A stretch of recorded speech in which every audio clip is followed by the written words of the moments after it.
Face à face, telle devrait être notre expérience chaque fois que nous cherchons la présence de Dieu. Or, malgré toute la science de ce temps-ci, tous les croyants ne connaissent pas assez leur Dieu pour avoir avec lui ces instants de communion que suggère le désir de l'âme de se retrouver face à face avec Dieu. Il y a une communion avec Dieu qui est vue pour les yeux du cœur, et cependant, par comparaison avec la plénitude de vision encore à venir, nous ne voyons qu'imparfaitement. Il y a un temps de communion face à face, pendant lequel, comme David, nous consultons l'Éternel. Il nous révèle alors sa pensée, afin que nous puissions faire ce qu'il veut et accomplir ses desseins.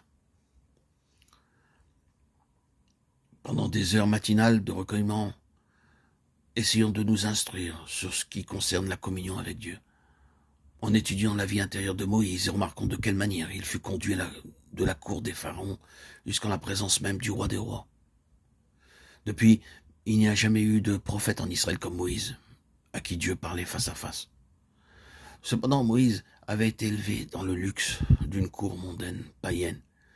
Il lui a choisi entre Dieu et le monde, comme les autres humains. Pas à pas, il a appris à suivre le Seigneur et à le connaître chaque jour davantage, jusqu'à ce que fût atteinte cette communion, cette amitié avec l'Éternel, Dieu, dont il nous laisse l'exemple.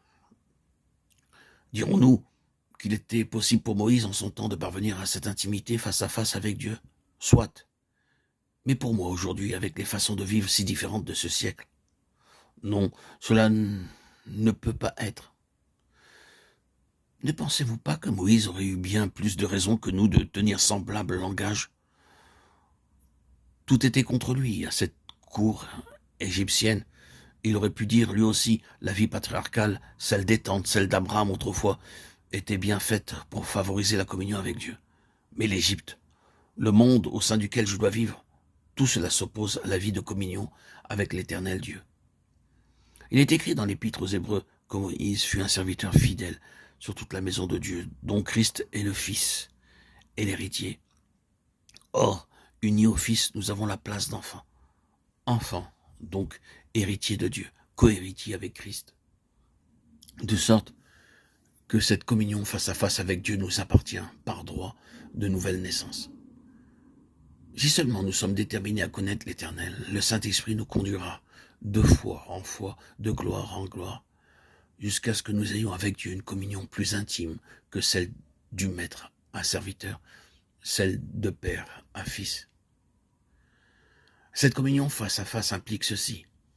N'importe où, ou à n'importe quel moment, nous pouvons parler à celui qui est invisible, entendre sa voix en nos cœurs, à cause de l'aspersion de sang sur le propitiatoire. Quand nous approchons de lui, disons « Je cherche ta face, Seigneur », et sa face brillera sur nous. Nous marcherons continuellement à sa lumière, nous lui parlerons, nous verrons sa gloire. Montre-moi ta face, l'un des rayons de ton amour. Dès lors, toi seul, tu seras suffisant, mon Dieu. Toute autre lumière s'obscurcit, toute autre gloire s'évanouit.